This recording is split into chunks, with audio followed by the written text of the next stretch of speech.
terhadap buku asli yang berjudul Bidayah Al-Hikmah. Bidayah Al-Hikmah adalah buku yang ditulis oleh Mulla Sadra, yaitu seorang filosof besar yang berasal dari Iran. Kemudian disyarah, diberikan keterangan-keterangan, penjelasan-penjelasan oleh seorang filosof dan mufassir besar abad ke-20, yaitu Allamah Tabatabai. Jadi Tabatabai ini adalah juga filosof, tapi sekaligus juga adalah ulama besar. Tafsirnya menjadi rujukan di seluruh dunia, namanya tafsir Al-Mizan. Jadi tafsirnya dijadikan sebagai pegangan.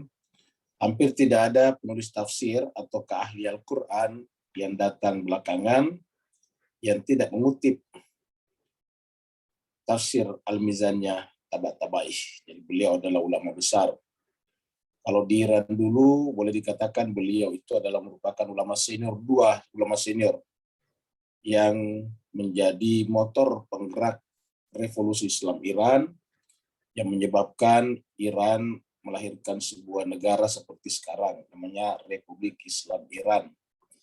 Kita tahu bahwa tadinya Iran itu adalah berbentuk kerajaan. Rajanya namanya Shah Reza Pahlavi.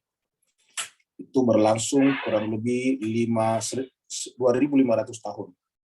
Jadi 2.500 tahun sistem kerajaan itu berlangsung, lalu kemudian pada tahun 79 kemudian selesai masanya, turun raja terakhirnya yaitu Shah Reza Pahlavi, kemudian berdirilah sebuah negara yang disebut dengan Negara Republik Islam Iran, namanya Negara Republik Islam Iran, tapi itu bukan maunya ulama, itu adalah hasil referendum. Jadi pada saat selesainya masa kerajaan, karena rajanya lari, padahal raja ini didukung oleh negara-negara besar seperti Amerika, Inggris, Prancis, dan sebagainya.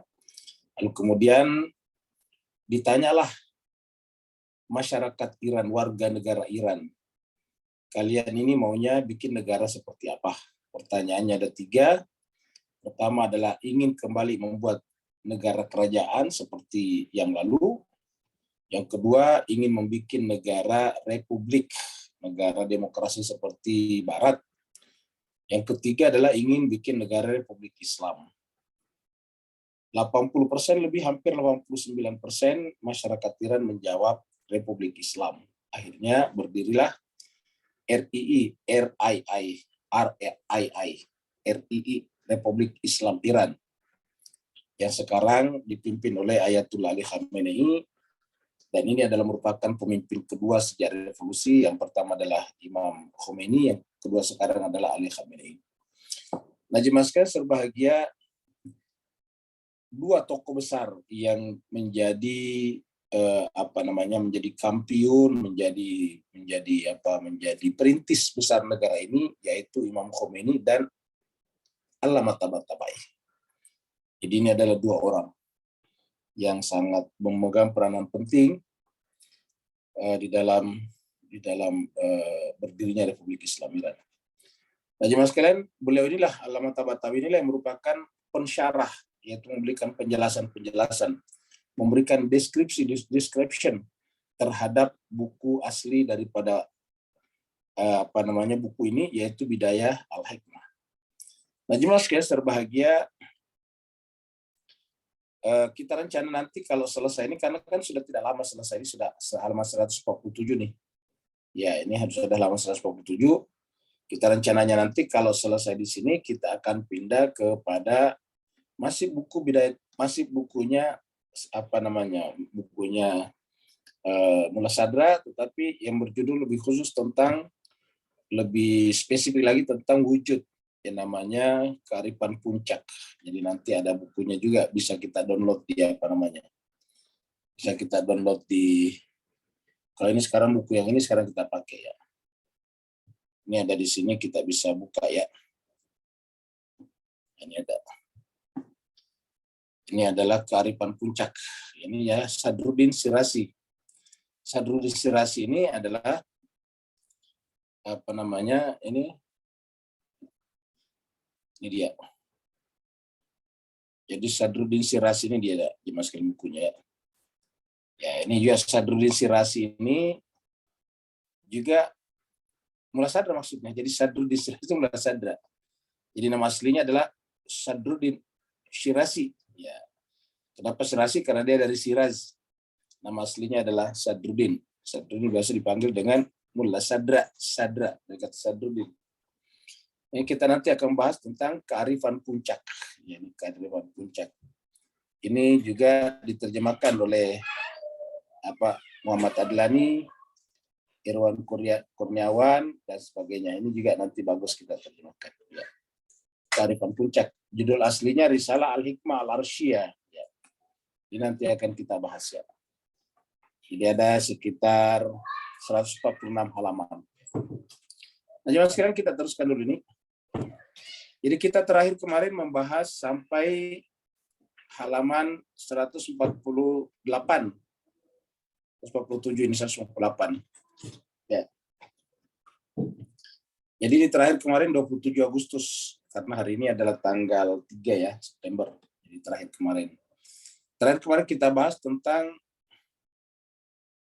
ini, wujud tidak memiliki genus dan diferensia. Jadi wujud tidak memiliki genus dan diferensia.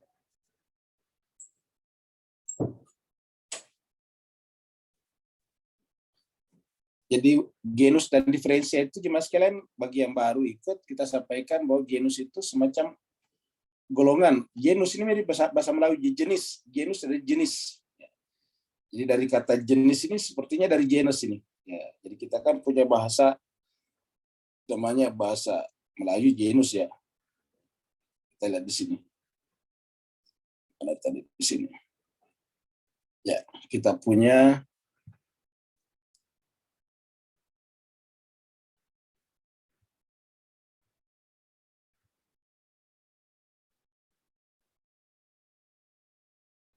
jadi kita kasih halamannya dulu di sini. Nah, sekarang kita lihat sini. Jadi kita punya jenis, bahasa kita kan ada jenis ya. Jenis. Sangat mungkin kata jenis dari bahasa Melayu dari kata genus ya. Dari bahasa Inggris ini genus ya. Nah, kemudian lawannya atau ketambahannya adalah diferensia, pembeda, diferensia. Ya, jadi diferensia. Dari kata difference jadi diferensia. Diferensia dari kata pembeda. Ya.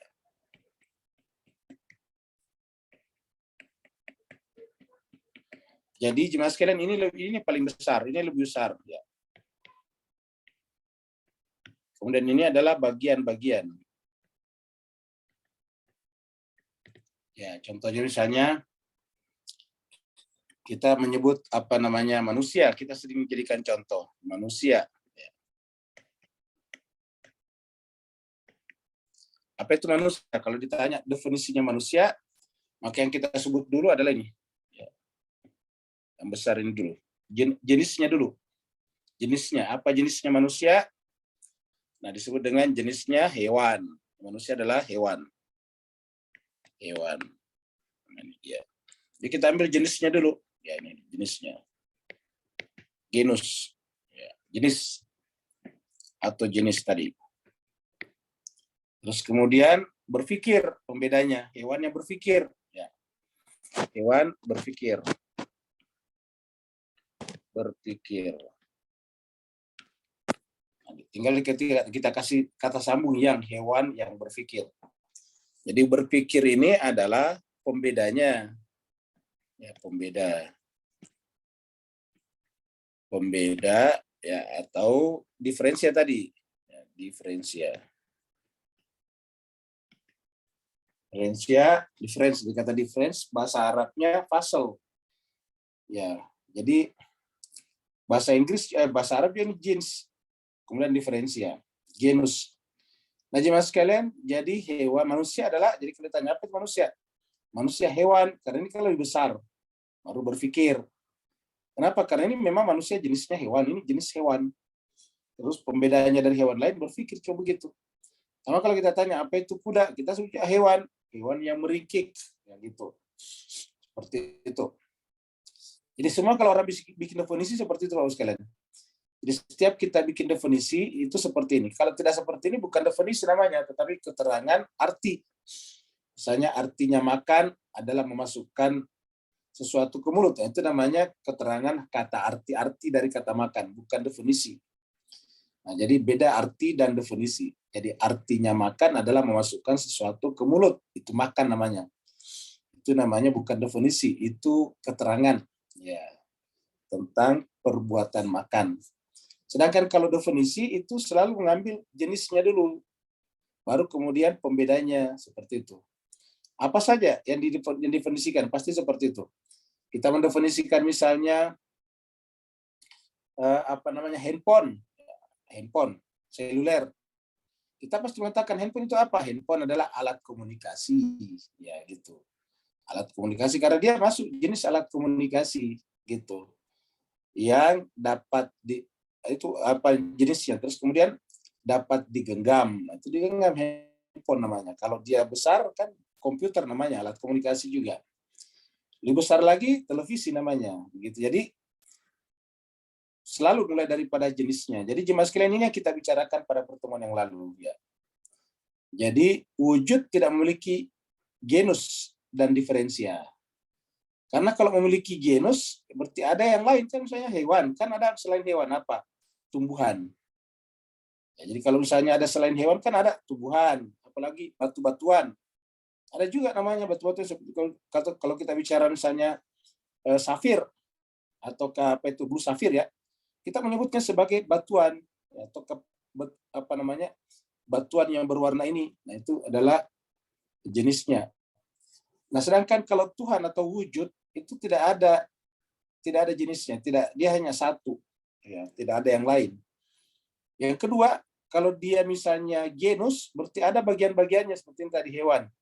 Ada bagian-bagiannya seperti tadi kuda, apalagi manusia, buaya, kancil, itu kan bagian-bagiannya. Sedangkan kalau wujud, tidak ada yang lain selain dirinya. Yang kedua adalah tidak ada bagian-bagiannya. Kan kita sudah bahas sebelumnya. Jadi wujud itu tidak ada selain dirinya dan tidak memiliki bagian-bagian. Dan dia juga bukan bagian daripada yang lain. Kalau kita manusia kan bagian daripada hewan, gitu. Apa itu hewan? Memiliki bagian-bagian seperti kuda, anjing dan sebagainya. Sedangkan kalau misalnya manusia ya bagian daripada hewan. Nah, sedangkan kalau misalnya wujud bagian dari apa? Bukan dari yang bagi sesuatu dan dia juga tidak memiliki bagian-bagian. Karenanya kesimpulan terakhir kemarin sebelum kita lanjut adalah wujud tidak memiliki genus dan diferensia. Seperti itu jemaah sekalian. Ya, ini kita bicarakan terakhir, wujud tidak memiliki genus dan diferensia. Nah, sekarang kita lanjut lagi ke berikutnya. Ya. Karena ini kemarin kita sudah konklusinya nih, kesimpulannya.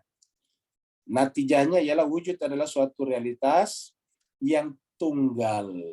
Realitas yang tunggal. Dan tidak berkomposisi, tidak tersusun dari genus dan diferensia. Karena kalau ada genus dan diferensia kan tersusun namanya.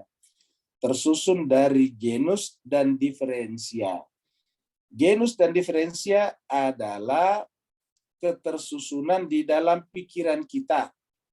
Sedangkan kalau ketersusunan di luar, eksternal, tersusun dari materi dan bentuk. Ya, seperti tadi dalam gambar kita ini, genus ini adalah diambil dari materi. Ini materi. Kalau ini di dalam luar. Kemudian ini diambil dari bentuk. Ya. Bentuk. Jadi kita lihat bahwa genus ini adalah genus dan diferensia itu di alam pikiran, sedangkan di luar materi dan bentuk. Nah, jadi jangan sekalian kita tulis di sini, ini adalah pikiran, sedangkan yang ini adalah bentuk. Ya, ini adalah bentuk. Ini adalah eksternal. Ini adalah alam eksternal. Ya, jadi kita kasih keterangan dulu. Ini adalah alam pikiran, alam mental. Ini mental. Bahasa Arabnya zihni. Ya. Sedangkan yang ini adalah alam luar, alam panca indera. Ya, alam luar. Mental ini adalah luar. Ya. Namanya khariji. Bahasa Arabnya khariji. Ya. Jadi dia adalah, jadi kalau kita bicara tentang sesuatu di pikiran kita, pasti bayangan kita harus ada genusnya dan ada diferensianya. Kalau kita melihat sesuatu di luar, misalnya berdiri pohon, berdiri apa di depan kita, itu pasti terdiri pada materi dan bentuk. Ya. Kita melihat misalnya gedung, yang materinya adalah dari beton, kemudian bentuknya seperti kotak, nah gitu, kotak yang tinggi. Nah itu adalah materi dan bentuk. Jadi kalau kita lihat di luar itu pasti terdiri daripada materi dan bentuk, ya, form dan bentuk. Nah sedangkan nanti kalau sudah ini terabstraksi dalam pikiran kita, materi terabstraksi menjadi jenis, dan bentuk terabstraksi menjadi diferensia, gitu. Jadi lagi-lagi nanti kalau sudah masuk di pikiran kita, materi ini terabstraksi menjadi jenis, bentuk terabstraksi menjadi pembeda atau diferensia. Jadi ini yang kita nanti telah bicarakan kalau tidak salah pada pertemuan yang lalu. Sekarang kita masuk pada judul baru, yaitu wujud tidak memiliki materi dan forma. Nah, ini tadi kita sudah sampaikan ini materi dan forma. Jadi bentuk ini jemaah sekalian adalah forma. Ya.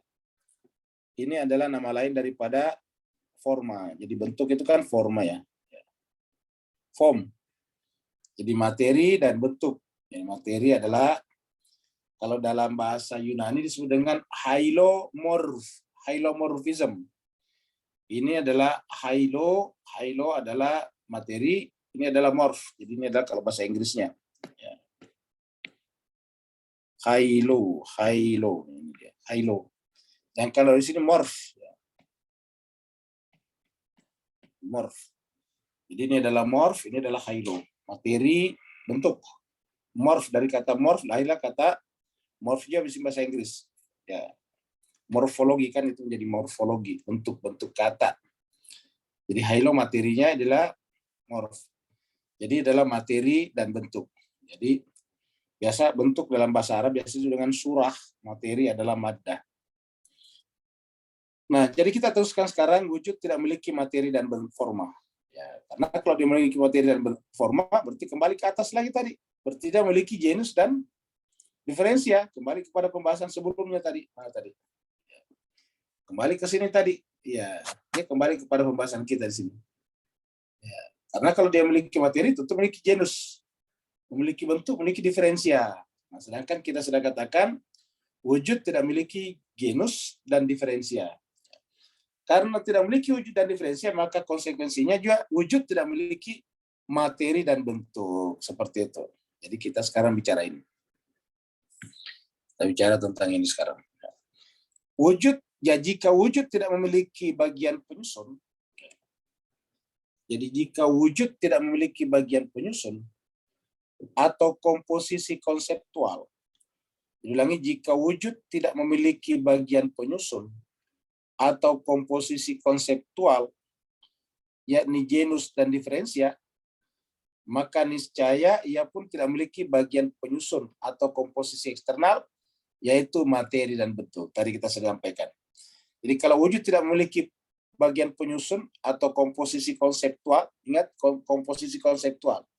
Kita sudah bicara sebelumnya tentang komposisi yang punya hakikat dan tidak punya hakikat. Yang kita bicarakan komposisi yang punya hakikat. Salah satu adalah komposisi konseptual. Ya.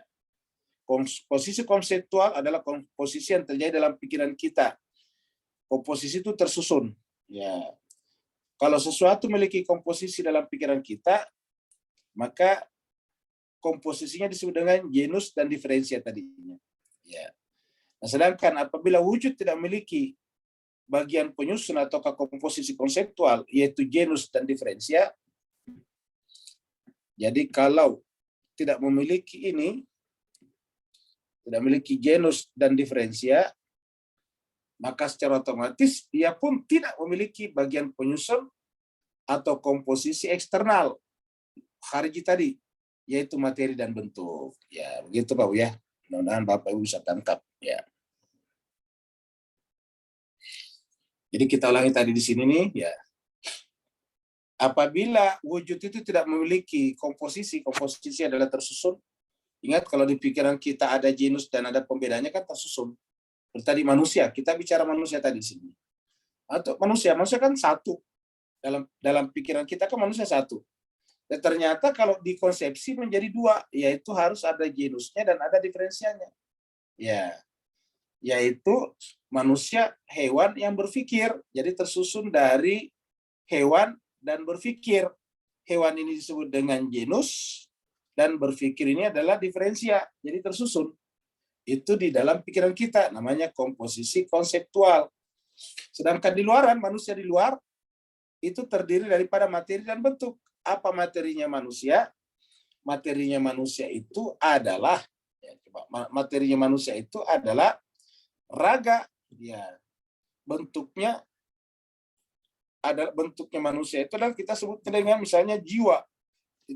Tersusun daripada raga dan jiwa. Atau paling tidak terdiri daripada raga dan bentuk seperti kita ini. Nah, tetapi biasanya para filosof menyebutnya materi dan bentuknya manusia itu adalah materinya adalah raga ini, darah dan daging, sedangkan formnya itu adalah raga jiwanya. Jadi ada jiwa dan raga. Jadi kalau manusia itu tidak punya jiwa, ya tidak bisa disebut manusia karena mayat namanya. Ya, sedangkan kalau misalnya dia hanya jiwa tanpa raga, ya tidak bisa disebut manusia juga. Jadi kalau manusia itu, ya dalam pandangannya para filosof, ini manusia itu apa? Secara di luaran ya, kalau tadi kan di dalam pikiran sudah hewan yang berpikir. Tapi kalau di luaran, manusia itu apa di luaran? Yaitu raga. Raga itu diambil dari hewan tadi, raga. Kemudian jiwa. Karena berpikir itu kan jiwa ini tadi berpikir. Ya. Pembedanya berpikir. Hewan yang berpikir. Jadi berpikir ini adalah abstraksi dari jiwa. Ya, jadi raga jiwa. Kemudian kita susun lagi di sini. Ini adalah hewan berpikir. Ya. Nah begitu Pak sekalian. Jadi raga dan jiwa hewan berpikir. Ya. Inilah manusia. Kita bikin di sini titik-titik. Ya. Jadi raga jiwa ini adalah di mana? Di luaran. Ya, di luar alam materi. Kita sebut dengan materi dan bentuk. Ya. Sedangkan di dalam hewan dan berpikir ini adalah genus dan diferensia. Jadi begitu. Jadi ini adalah raga dan jiwa di alam eksternal, alam khariji. Sedangkan hewan yang berpikir adalah di alam konseptual. Ya. Jadi ini adalah di alam eksternal, ini adalah di alam konseptual, alam pikiran kita. Ya, jadi secara eksternal, ya, ini secara eksternal, ini secara konseptual, gitu. Jadi kalau secara eksternal manusia itu terdiri dari raga dan jiwa. Di dalam pikiran kita manusia adalah terdiri daripada hewan dan berpikir. Berpikir ini adalah abstraksi daripada jiwa, hewan ini adalah abstraksi daripada raga. Seperti itu. Jadi kita lihat di sini jemaah sekalian, ini adalah dari sini lahir ke sini, ini dari sini ke sini. Ya. Jadi jiwa. Ini bagus ya. Jadi ini dari sini ke sini, ini dari sini ke sini. Jadi raga hewan. Jiwa berpikir, raga di luar, jiwa di luar. Nah, jadi jemaah sekalian itu yang disebut dengan materi dan bentuk. Jadi ulangi lagi, jika wujud tidak memiliki bagian penyusun itu adalah komposisi konseptual, atau kita sebut saja jika wujud tidak memiliki komposisi, ya, yang terdiri daripada genus dan diferensia itu di pikiran, maka juga niscaya ia pun tidak memiliki bagian penyusun atau komposisi eksternal, yaitu materi dan bentuk. Karena pada hakikatnya materi dan bentuk ini, materi dan forma sama dengan genus dan diferensia ini. Genus dan diferensia. Jadi sama tadi ini. Sama dengan genus dan diferensia. Ya. Genus dan diferensia, materi dan bentuk, forma. Ya. Bedanya ialah materi dan bentuk atau materi dan forma adalah penyusun sesuatu di alam eksternal, alam luar, alam panca indera. Jadi bedanya materi dan forma adalah penyusun. Jadi kita tandain ini ya. Jadi bedanya ialah materi dan forma adalah penyusun sesuatu di alam eksternal. Sementara genus dan diferensia adalah penyusun sesuatu di alam mental, di alam zihni tadi ya. Jadi sementara genus dan diferensia adalah penyusun sesuatu di alam eksternal. Nilai lagi materi dan bentuk adalah penyusun sesuatu, komposisi sesuatu di alam eksternal, di alam luar. Ingat, luar eksternal ataukah khariji bahasa Arabnya. Bisa juga indra, karena kan indra yang melihat pohon, indra kita yang melihat mobil, kereta. Sementara genus dan diferensia sesuatu di alam mental, karena yang disebut tadi dengan hewan yang berpikir itu di pikiran kita. Perlu kita sampaikan Bapak sekalian bahwa hewan itu hanya di pikiran. Ingat, hewan itu di pikiran. Bapak Ibu tidak pernah melihat hewan di luar. Ya. Kalau Bapak Ibu melihat hewan di luar, pasti yang dilihat itu pasti partikular hewan, seperti kuda, sapi. Ya, hewan itu di pikiran. Jadi hewan itu adalah abstraksi dari makhluk-makhluk yang bergerak sendiri, entah itu berkaki 4 ataupun berkaki 2. Karena telah ditegaskan bahwa wujud tidak memiliki genus dan diferensia, lagi-lagi, karena di atas tadi, pembahasan sebelumnya, telah kita tegaskan bahwa wujud tidak memiliki genus dan diferensia, maka ia pun tidak memiliki materi dan forma. Jadi sudah ditegaskan sebelumnya ya bahwa wujud tidak memiliki genus dan diferensia, maka ia pun tidak memiliki materi dan forma. Ya. Nah, Bapak Ibu sekalian, apa manfaatnya kita belajar ini? Sederhana, untuk membersihkan kesalahan berpikir kita tentang Tuhan. Nah, kalau kita sudah sepakat, kalau Bapak Ibu sudah menangkap ini, bahwa wujud tidak memiliki, wujud itu bisa dikatakan Tuhan ya Pak Bu ya, wujud itu Tuhan. Jika Tuhan tidak memiliki genus dan diferensia, dan karenanya ia pun tidak memiliki materi dan forma, artinya apa? Tuhan itu tidak dijangkau oleh panca indera kita, pun tidak dijangkau oleh pikiran kita, begitu Bapak sekalian. Jadi konsekuensi dari ini adalah bahwa Tuhan itu tidak dijangkau oleh panca indera kita, tidak dijangkau oleh pikiran kita juga. Jadi kalau ada orang berpikir tentang Tuhan itu pasti salah. Ya, jadi konsekuensi dari ini, ya, konsekuensi dari tadi ini, jadi wujud tidak memiliki materi dan bentuk, juga tidak memiliki genus. Ya, kalau wujud kita bicarakan ini. Ya. Jadi kalau wujud, ya, wujud, ya, tidak memiliki tadi ini, tidak memiliki genus dan diferensia. Genus, jadi kalau tidak memiliki genus dan diferensia, berarti kan juga tidak memiliki apa tadi? Tidak memiliki materi dan forma. Ya, materi tambah forma. Ya.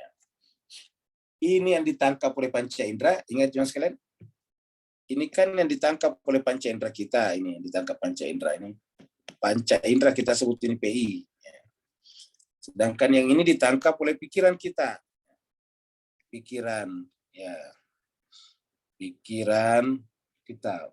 PK pikiran ini adalah panca indera. Ini adalah akal pikiran, ini adalah panca indera ya. Kita ganti. Kita ganti dengan akal pikiran. AP. Akal pikiran ini adalah panca indera. Nah, kalau wujud itu tidak memiliki, ini kan tidak berarti dicoret ya Pak ya. Kalau wujud itu adalah ya, tidak memiliki ini, tidak memiliki ini. Ya.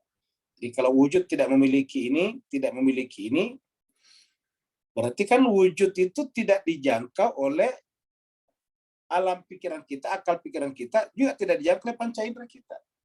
Nah, kalau wujud ini kita langsung ganti dengan Tuhan, karena memang wujud itulah yang disandang oleh Tuhan. Berarti Tuhan itu tidak bisa dijangkau oleh panca indera kita, tidak dijangkau oleh akal pikiran kita. Jadi kalau ada orang membayangkan Tuhan itu saya lihat seperti cahaya, pasti salah, keliru. Yang dilihat itu pasti bukan Tuhan. Ya. Nah, jadi jemaah sekalian, dan ini sejalan dengan, ini akal pikiran, apa akal pikiran? Ya.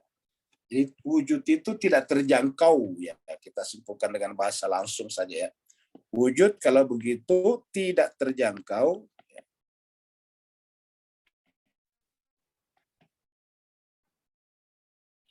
Tidak terjangkau oleh panca indera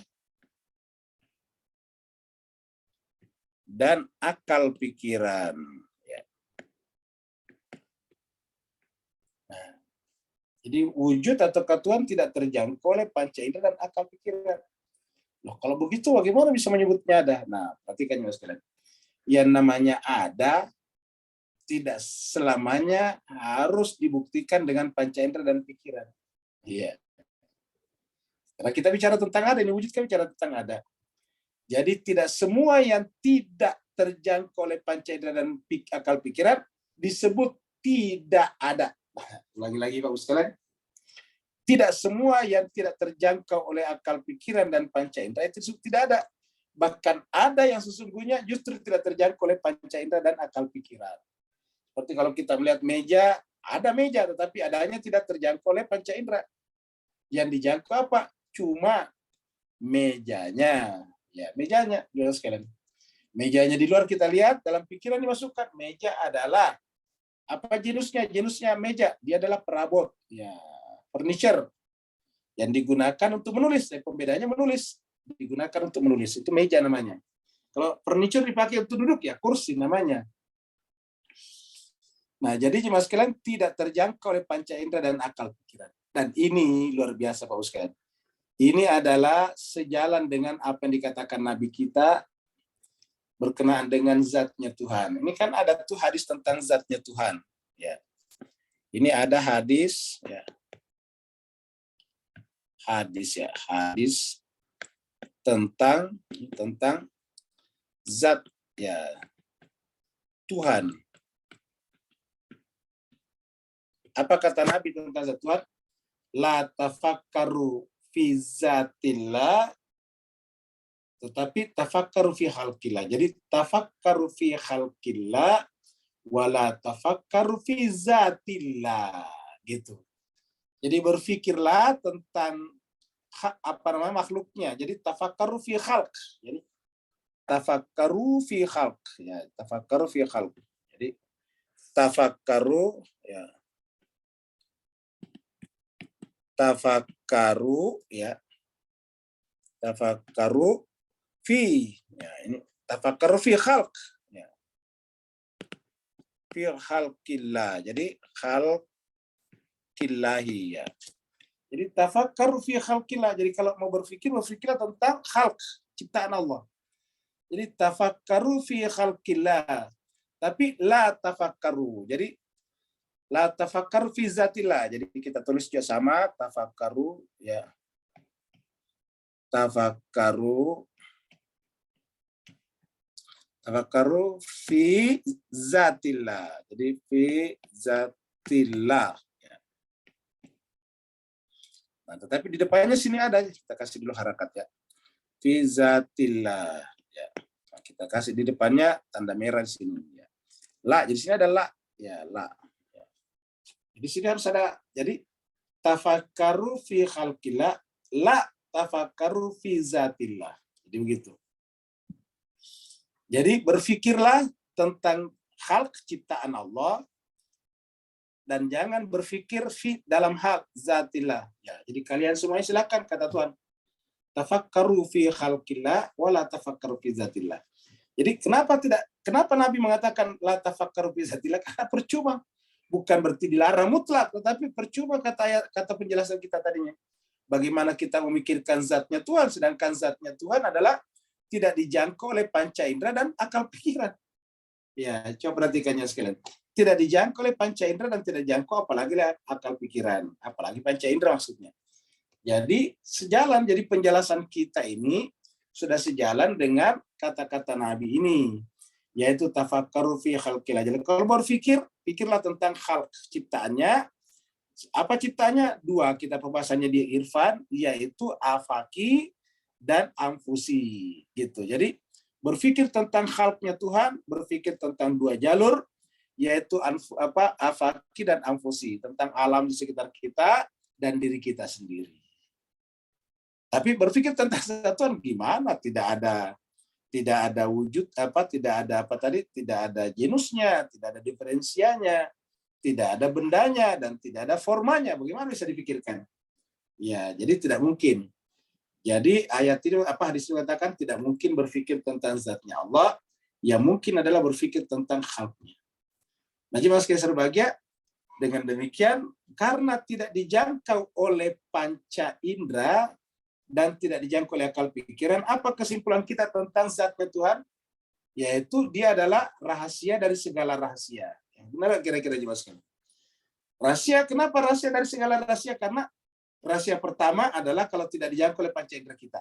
Misalnya kita berbicara tentang matematik, itu kan tidak ada di panca indera kita. Cobalah melihat angka 2 di luar, tidak ada. 2 itu hanya simbol, kita tulisan saja ini.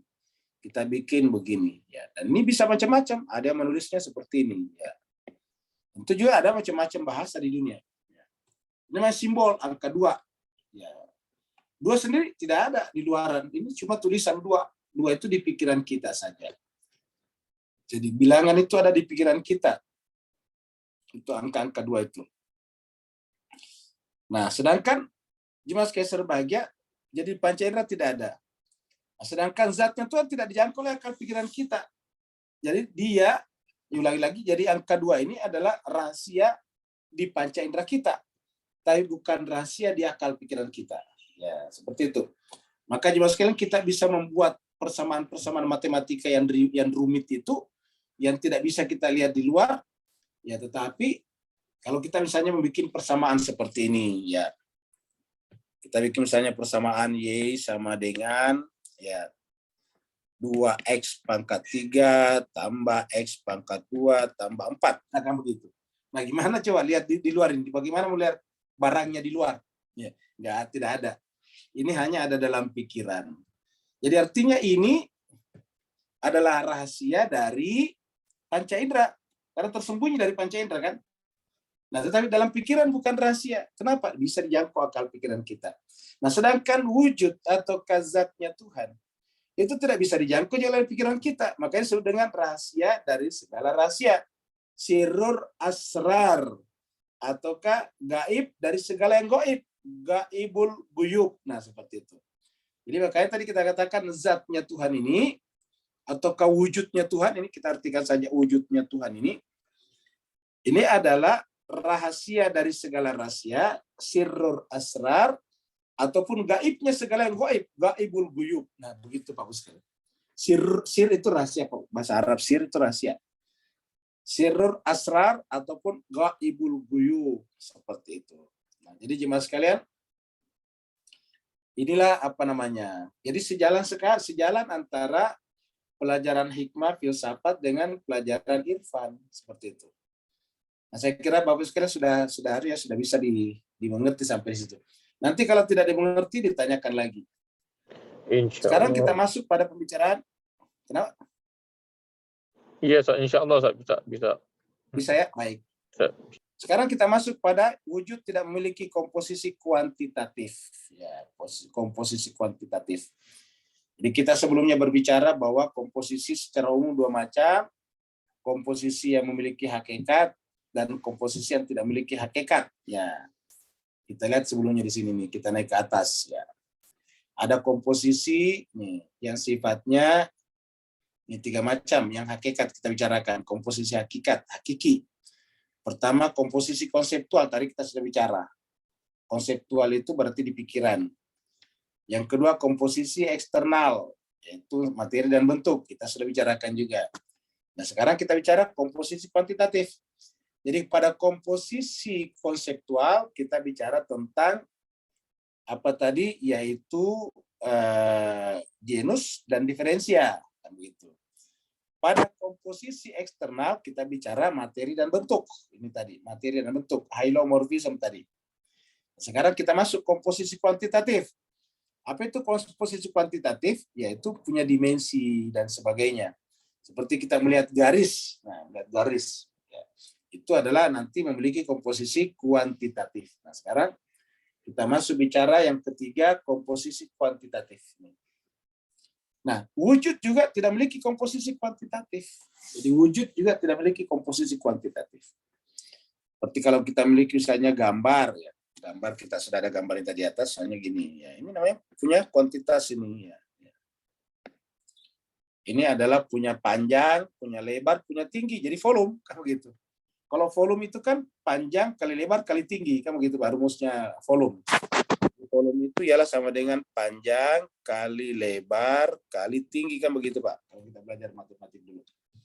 Di panjangnya berapa, lebarnya berapa, tingginya berapa, itu volumenya. Volume artinya daya tampungnya. Ya. Di kita volume, ya bahasa Inggris volume. Nah, jadi kalau kita mau tahu berapa volumenya ini kolam, ya kita lihat panjangnya. Kalau panjangnya 1 meter, atau katakanlah 2 meter, karena ini panjang, kemudian lebarnya 1 meter, kemudian tingginya 1 meter, berarti 2 kali 1 kali 1, kan berarti volumenya 2. Jadi volumenya ini 2 meter pangkat 3. Makanya kan volume itu satuannya adalah meter pangkat 3. Di volume itu sama dengan meter 3. Kenapa? Karena ini kan volume, ini kan panjang meter juga, lebar meter juga, tinggi meter juga, maka volume itu meter pangkat 3. Jadi jemaah sekalian, wujud tidak memiliki komposisi kuantitatif. Ya. Jadi kita ulangi lagi, wujud tidak memiliki komposisi kuantitatif. Wujud tidak memiliki bagian penyusun. Bagian penyusun. Atau komposisi kuantitatif. Karena besaran itu unit, seperti panjang, lebar, besaran itu dimensi. Besaran atau dimensi itu seperti panjang, lebar, dan volume merupakan sifat dan aksiden benda. Jadi ingat, panjang, lebar, tinggi, dan kemudian satuannya namanya volume tadi itu merupakan sifat dan aksiden dari benda. Ini merupakan sifat dan aksiden dari bendanya. Jelas sekalian, kalau sifat itu kita sudah tahu, sifat benda seperti kayu sifatnya keras, air sifatnya misalnya cair, kan begitu Bapak sekalian ya. Gas sifatnya ringan. Terus kemudian aksiden. Aksiden itu adalah yang terjadi dari benda itu. Contohnya misalnya gelombang, itu aksiden dari air laut atau air. Jadi yang kita sebut gelombang itu, gelombang di lautan adalah aksiden dari lautan. Yang namanya aksiden itu tidak punya asli, seperti contohnya gelombang. Gelombang itu tidak punya wujud asli, yang ada adalah samudra. Begitu misalnya meja itu tidak punya wujud asli, yang ada kayu. Jadi kayu aksidennya meja, begitu Pak Bos sekalian. Jadi kalau kita punya meja kayu, meja itu aksiden dari mana? Dari kayu. Kalau mejanya dari plastik, ya berarti meja kita aksiden dari plastik, begitu Pak Bos sekalian. Jadi aksiden itu dari situ. Jadi sifat dan aksiden. Ya. Jadi merupakan sifat dan aksiden benda. Benda itu jisim dalam bahasa Arab. Jisim, ya biasa disebut dengan madda. Dan benda terus dari kata jisim lahir kata jasmani, jismania. Jasmani itu dari bahasa Arab jismani. Jadi benda jisim lahirnya kata jasmani. Ya. Dan benda tersusun dan terkomposisi dari materi dan bentuk. Sama di atas tadi. Jadi kalau benda itu tersusun dari materi dan bentuk, materi dan forma. Karena wujud tidak memiliki komposisi eksternal, ingat tadi pembahasan sebelumnya, karena wujud tidak memiliki komposisi eksternal, yaitu materi dan bentuk, materi dan forma, maka ia pun bukanlah benda. Jadi kalau tidak memiliki komposisi eksternal, maka ia bukanlah benda. Dan sebagai konsekuensinya tidak memiliki juga besaran, tidak memiliki yang namanya dimensi, kan begitu sekalian. Jadi kalau dia bukan benda, berarti tidak memiliki materi dan forma. Kalau tidak memiliki materi dan forma, kan berarti tidak memiliki besaran. Ya, tidak memiliki dimensi, besar itu dimensi. Tidak memiliki panjang, lebar, dan tinggi. Jadi bisa disimpulkan tadi di sini bahwa wujud tidak memiliki komposisi kuantitatif sebagai konsekuensi dari tidak memiliki tidak memiliki genus dan diferensia. Dan genus dan diferensia tidak dimiliki karena konsekuensi dari tidak memiliki materi dan forma. Jadi materi dan forma. Jadi kalau kita kalau kita lihat di sini, ya. Jadi mulai daripada, ya, kita mulai dari pikiran dulu. Ya, pikiran. Kita mulai dari pikiran. Nah, kemudian karena pikiran ini tidak memiliki pikiran kan harus memiliki memiliki genus, ya, plus diferensia. Kalau ini tidak ada, berarti dia tidak memiliki juga yang disebut dengan materi dan bentuk, ya. Atau forma tadi, kita tulis saja forma seperti tadi buku kita, forma. Ya. Nah, jadi lagi-lagi sekalian, kalau ini kita coret, berarti ini kita coret, kan begitu. Kalau tidak memiliki materi dan forma, kan berarti dia bukan benda, kan begitu. Karena dia bukan benda, kan berarti dia tidak memiliki dimensi, kan begitu. Jadi tidak memiliki namanya komposisi kuantitatif, tidak memiliki dimensi. Jadi tidak memiliki di sini. Dia tidak memiliki dimensi. Ya. Dan apalagi volume, ya, atau bobot, ya, misalnya bobot. Ya. Maka kita bisa sebut ini juga tidak ada, kan begitu. Kalau ini kita sebut sebagai komposisi konseptual, ini komposisi konseptual, ini adalah komposisi konseptual.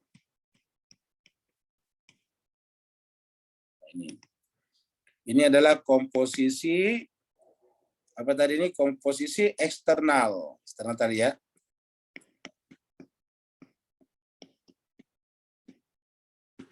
Nah, ini adalah komposisi kuantitatif, ya.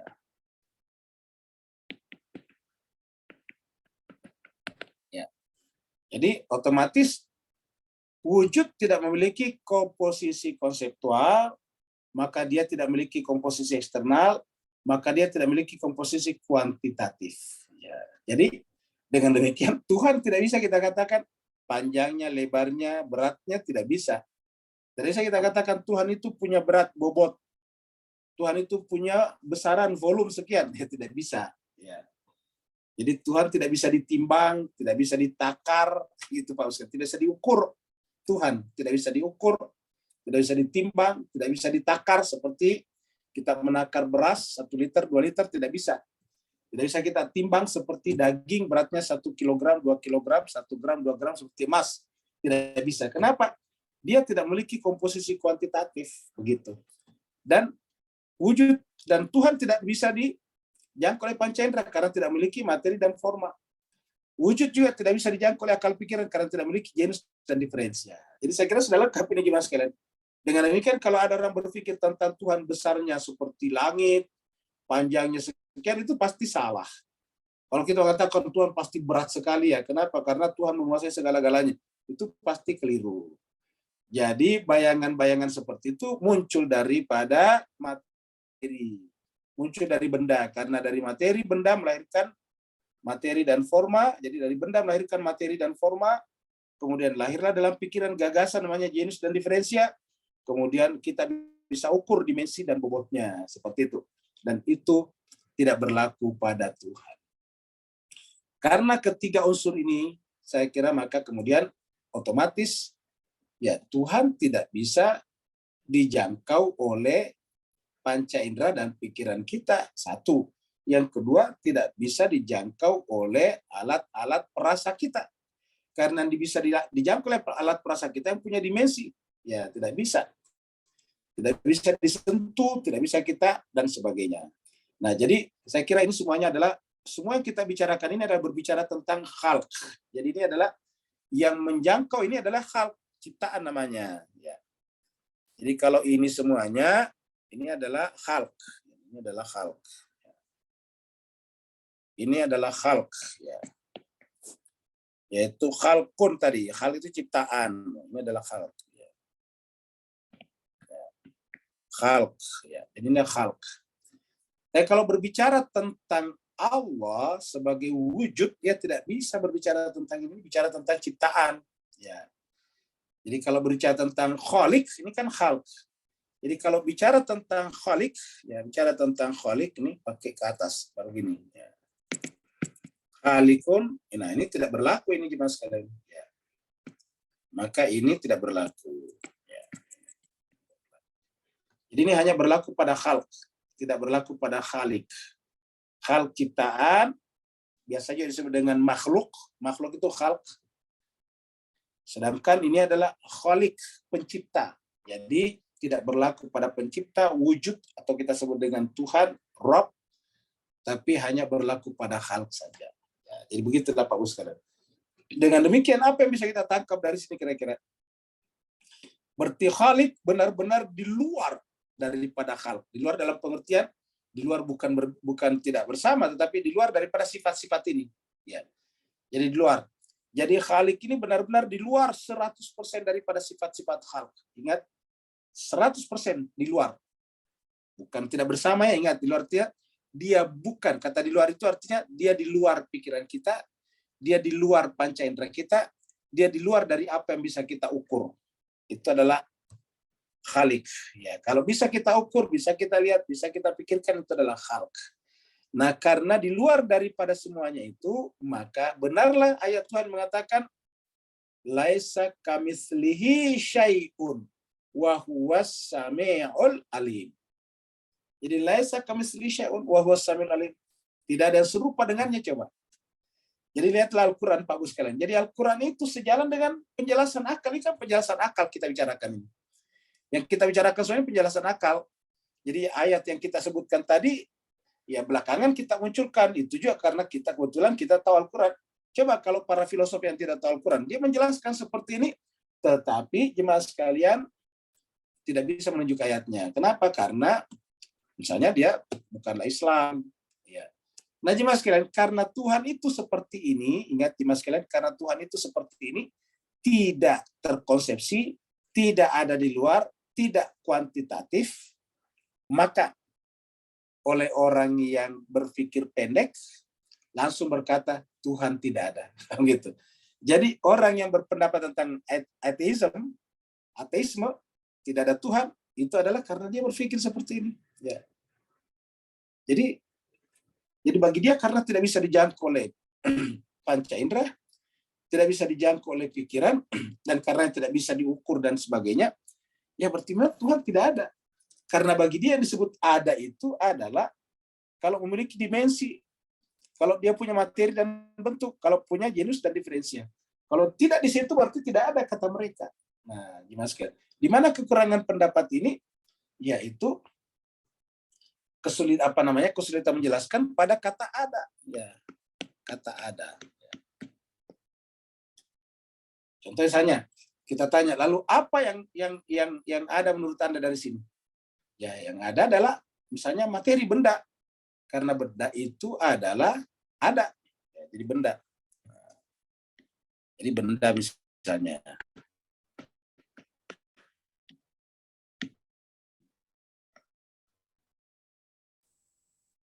Benda.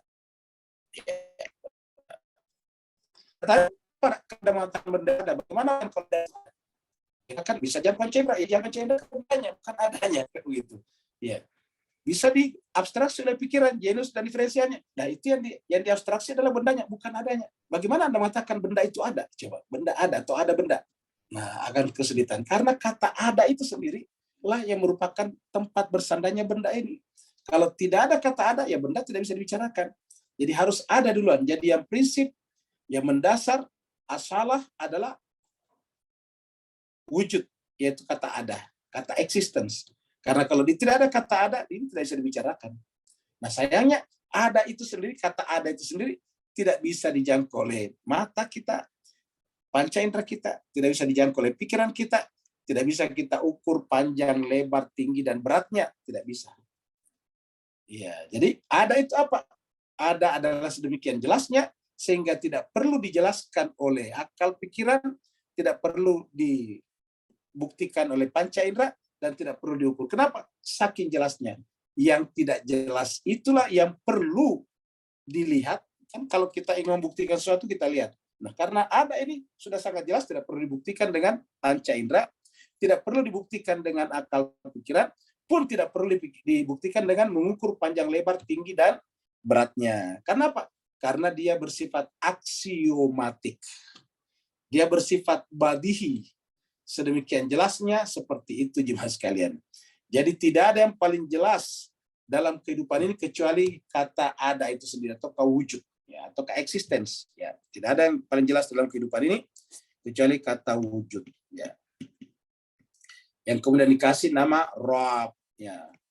Dikasih nama Tuhan dalam bahasa Melayu ya. Tuhan ini kan bahasa Melayu, kalau bahasa Arab Rabb ya. Jadi jemaah sekalian ada. Nah, karena dia satu-satunya yang berbeda dengan yang lain, semua yang sama ini kita saksikan adalah Khalq, maka Khalik itu adalah Rabb. Ya, Khalik itu adalah Tuhan. Dan karena dialah satu-satunya yang tidak menyandang gelar materi dan sebagainya tadi, maka dialah satu-satunya yang pantas disembah. Karena kalau kita menyembah ini berarti menyembah benda-benda. Karena benda-benda lah yang punya dimensi, benda-benda lah yang punya materi dan forma, benda-benda lah yang bisa dipikirkan genus dan diferensianya. Kalau kita menyembah ini berarti kita syirik namanya. Maka satu-satunya yang pantas disembah adalah dia yang tidak terjangkau oleh ini semuanya, namanya Al-Ilah, dipersingkat menjadi Allah. Al-Ilah menjadi Allah. Jadi begitulah dalam bahasa agama, dalam bahasa dalam bahasa akal tadi ya seperti yang kita bicarakan. Jadi saya kira jelas jemaah sekalian, menjadi wujud tidak memiliki komposisi kuantitatif ya. Jadi wujud tidak memiliki komposisi kuantitatif. Kenapa? Konsekuensi dari tidak memiliki materi dan bentuk. Karena tidak memiliki materi dan bentuk, maka konsekuensinya satu, tidak memiliki komposisi kuantitatif karena tidak bisa diukur panjang lebarnya. Yang kedua, konsekuensinya tidak memiliki genus dan diferensia. Karena genus dan diferensia adalah terabstraksi dari materi dan bentuk. Seperti itu. Nah, jadi jemaah sekalian berbahagia itu sudah selesai kita bicarakan, wujud tidak memiliki komposisi kuantitatif ya. Ini tidak memiliki komposisi kuantitatif ya. Nah, sekarang jemaah sekalian ini adalah terakhir kalau tidak salah ini, karena nanti akan masuk pada bab berikutnya. Jadi wujud tidak memiliki spesies ya, spesies. Jadi wujud tidak memiliki spesies ya. Jadi kita sekarang bicara ini.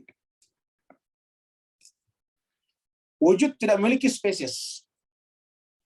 Karena spesies itu mengaktual ya, dan mengada dengan perantaraan individuasi.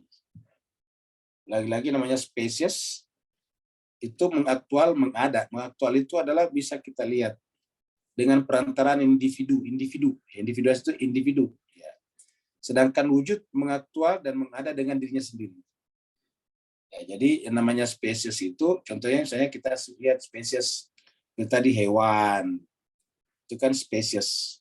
Kemudian apalagi tumbuhan, kemudian benda-benda, kan begitu. Benda mati maksudnya. Itu adalah spesies. Kita sebut spesies karena ada benda seperti batu. Oh, ini adalah spesies batu, benda mati.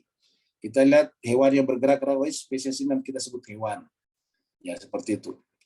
Nah, jadi spesies. Kemudian misalnya tumbuh-tumbuhan, oh ini yang disebut dengan spesies tumbuhan. Jadi artinya kita menyebutnya spesies tumbuhan karena ada individu tumbuhan. Kita menyebut spesies hewan, kenapa? Karena ada karena ada, kita melihat sapi misalnya, kita melihat kuda, gitu. Disebut dengan individuasi. Jadi perantaraan individuasi. Jadi tidak kita mengenal kata hewan kalau tidak ada kuda. Ya, kita tidak mengenal kata tumbuhan kalau tidak melihat pohon mangga. Kita tidak melihat spesies benda mati kalau tidak melihat batu misalnya. Nah, jadi dengan demikian. Jadi spesies mengaktual mengada dengan perantaraan individuasi, ya, partikularitas. Sedangkan wujud mengaktual dan mengada dengan sendirinya. Jadi ulangi lagi, wujud mengada dengan sendirinya. Sedangkan kalau spesies harus perantaraan apa? Kita menyebut spesies hewan, perantaraan kuda, sapi. Kalau tidak ada kuda, kita tidak ada sapi, kita tidak mengenal spesies hewan. Ya. Kalau tidak ada pohon mangga, pohon durian, pohon apel, pohon ceri, pohon macam kiwi, ya kita tidak mengenal istilah pohon. Ya. Pohon itu kan spesies yang ada dalam pikiran kita, yang kita lihat di luar itu kan pohon mangga, pohon jagung, dan sebagainya. Begitu ya kalau kita tidak mengenal batu, besi, dan sebagainya, kita tidak mengenal benda-benda mati, tanah, pasir. Jadi kesimpulannya semuanya itu mengada karena ada perantaraan individu-individunya, ada partikular-partikularnya. Sedangkan kalau yang namanya wujud, dia mengaktual, mengada dengan dirinya sendiri. Ingat. Jadi wujud mengaktual, mengada. Jadi, wujud mengaktual, mengada dengan dirinya sendiri. Ya. Tidak perlu kita ini ada jenis, ini adalah jenis wujud, tidak seperti itu. Karena tadi kita di atas mengatakan dia bukan genus, dia tidak memiliki genus dan diferensia. Ya, karena dia tidak memiliki genus dan diferensia, ya dia tidak memiliki spesies, gitu. Jadi spesies mengaktual dan mengada di alam eksternal dengan perantaraan individuasi. Artinya keaktualan suatu spesies bergantung sepenuhnya pada keberadaan karakter-karakter individual yang sangat khas pada spesies itu. Ya. Misalnya manusia sebagai suatu spesies hanya akan mengaktual dan hadir di alam eksternal dalam bentuk individu yang tersifatnya oleh ruang dan waktu khusus. Seperti kita misalnya melihat si A, si B, si C, dan lengkap dengan syarat apa? Lengkap dengan ciri-cirinya, warna kulitnya, berat badannya, bentuk badannya yang khas, dan semisal dengan aksiden-aksiden yang lain. Jadi seperti itu Pak Ustaz sekalian. Jadi kita mengatakan manusia seperti itu. Manusia mustahil mengada di alam eksternal tanpa memiliki aksiden-aksiden, karakter, warna kulit, ya, postur, dan sebagainya, dan sifat-sifat khusus yang melekat dan yang kita mengerti dengannya. Hubungan antara spesies dan aksiden adalah sama dengan hubungan antara genus dan diferensial. Jadi spesies, kita sebut tadi spesies itu adalah lebih luas daripada, kalau hewan tadi kan genus ya. Kalau spesies itu lebih luas, seperti contohnya misalnya tadi benda mati itu kan spesies. Spesies hewan itu spesies, sedangkan manusia adalah hewan yang berpikir kan begitu. Hewan itu, jadi spesies itu ada berapa macam di dalamnya, yaitu ada benda mati, ada hewan, dan sebagainya. Nah, yang kecil-kecil namanya genus, ya bawahnya genus namanya diferensia, begitu.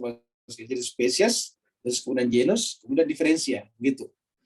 Nah, jadi hubungan antara spesies dan aksiden adalah sama dengan hubungan antara genus dan diferensia. Ya, jadi kalau genus kaitannya dengan diferensia. Tadi kita bicara juga apa? Materi kaitannya dengan forma. Kalau spesies kaitannya dengan aksiden. Jadi spesies aksiden, ada aksidennya. Diferensia, aksiden kita sudah ceritakan tadi. Diferensia mengaktualkan genus. Nah itu tadi. Diferensia mengaktualkan genus dengan membaginya menjadi spesies-spesies yang beragam di alam mental.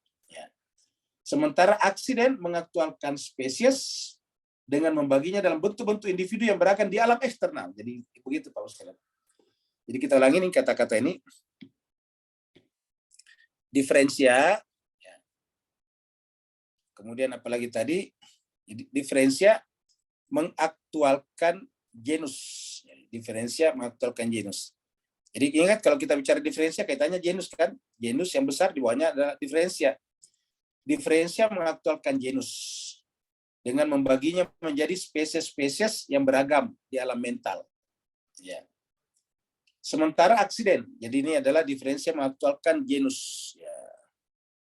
Dengan membaginya menjadi spesies-spesies, dengan membaginya menjadi spesies-spesies yang beragam di alam mental. Sebaliknya, ya. Sebaliknya aksiden mengaktualkan spesies dengan membaginya dalam bentuk individu-individu yang beragam di alam eksternal. Dengan demikian, wujud bukan spesies. Kenapa? Karena wujud mengada dan mengaktual tidak bersyarat dan tidak bergantung pada sesuatu yang lain, melainkan ia mengada dan mengaktual dengan dirinya sendiri atau swawujud, ya, swawujud, swaada, swawujud, swaexistence, ya. Jadi self existent, dia mengada dengan sendirinya.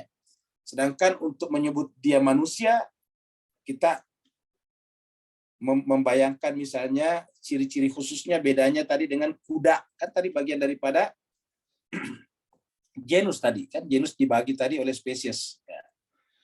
Begitulah yang lain-lain.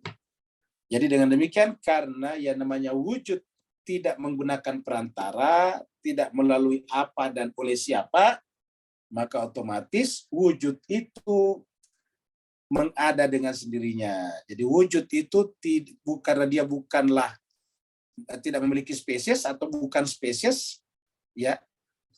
Ingat tadi kita sebut spesies itu seperti misalnya hewan, spesies. Ini kan nanti spesies begini Bapak sekalian. Jadi spesies ya, spesies ya. Nah, ada misalnya katakanlah misalnya dia adalah benda, kemudian di sini adalah tumbuhan, di sini ada hewan. Ya. Hewan ini kan luas lagi. Untuk menyebut dia hewan kan kita harus melihat ciri-ciri khususnya. Misalnya manusia, kuda, apalagi sapi dan sebagainya. Nah, maka ketika kita bicara hewan, kita bicara manusia, kuda, dan sapi. Itu hewan. Begitu ya tumbuhan. Nah, hewan ini jemaah sekalian menjadi pembagi yang melahirkan spesies. Jadi artinya karena ada hewan tumbuhan kita sebut spesies. Karena ada manusia, kuda, dan sapi kita sebut hewan. Jadi kata hewan tadi ini kan abstrak.